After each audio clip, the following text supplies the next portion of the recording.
Dios te bendiga, bienvenido a este canal de Sendero Victorioso. Hoy vamos a leer el libro de San Lucas, capítulo 7, del versículo 1 al 17. Jesús sana al siervo de un centurión.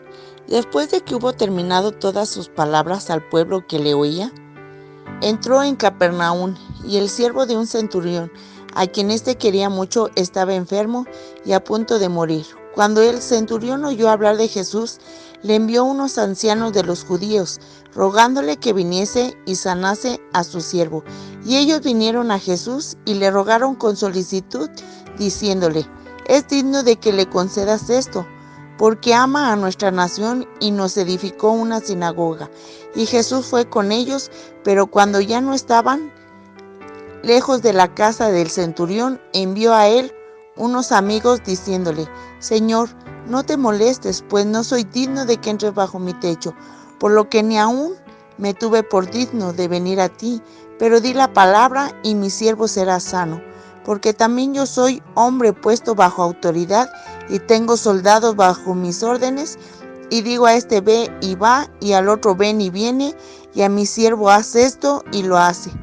Al oírlo esto, Jesús se maravilló de él y volviéndose dijo a la gente que le seguía: «Os digo que ni aun en Israel he hallado tanta fe». Y al regresar a casa que habían sido enviados, hallaron sano al siervo que había estado enfermo. Jesús resucita al hijo de la viuda de Naín. Aconteció después que él iba a la ciudad que se llamaba Naín, e iban con él muchos de sus discípulos y una gran multitud.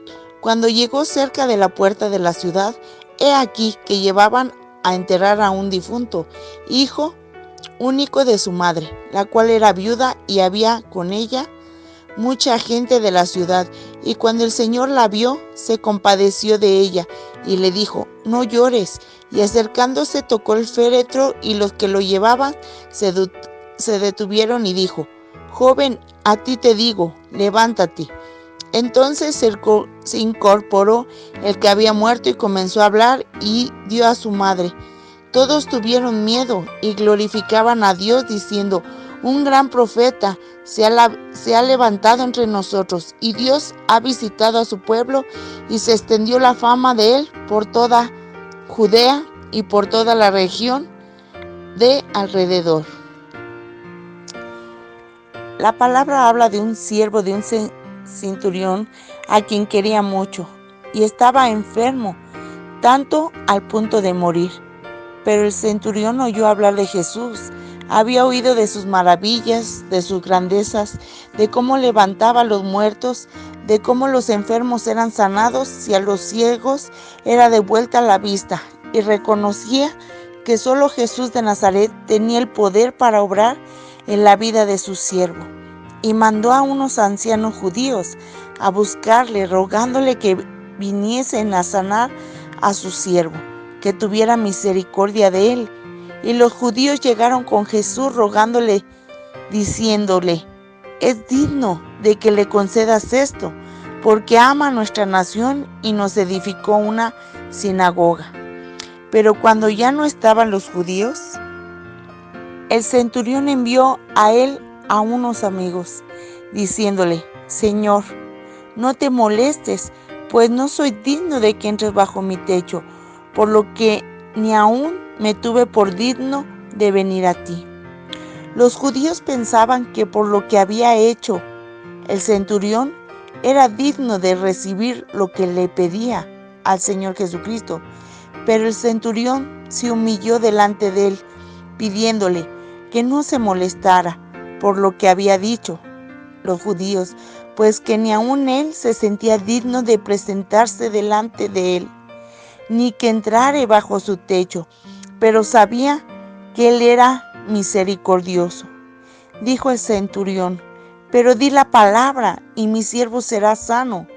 El centurión sabía que Jesucristo era un hombre de autoridad, y que tan solo que él diera la palabra, él había creído que se iba a cumplir, porque era tanta la fe que el centurión creía en su palabra por todo lo que había oído de nuestro Señor Jesucristo. El centurión nunca vio un milagro ni caminó al lado de nuestro Señor Jesucristo. Él solo oyó hablar de Jesús de Nazaret. ¿Cuántas veces has oído hablar de Jesús y has creído a su palabra? Dichosos los que vieron y creyeron. Solo di la palabra y mi siervo será sano. Cree a la palabra de Dios. Al oírlo esto, Jesús se maravilló de él y volviéndose dijo a la gente que le seguía: os digo que ni aun en Israel he hallado tanta fe como está tu fe hoy. Es la pregunta que hoy el Señor nos hace. Nosotros tenemos que creer a la palabra que Él nos da. Deja que nuestro Señor Jesucristo se maraville de ti y diga: cuánta fe tiene mi hijo, tiene mi hija, que cree a cada palabra que yo le he dado. Recuerda, andamos por fe y no por vista. Así es que recibe esta palabra de parte de Dios en el nombre de Jesús y tómala en tu vida. Solamente dile al Señor: Señor, yo creo a cada palabra, a cada promesa que tú das a mi vida y la recibo en el nombre de Jesús, creyendo que se cumplirá en mi vida, que se cumplirá en mi familia, que se cumplirá en mi hogar, en el nombre de Jesús. Dios te bendiga.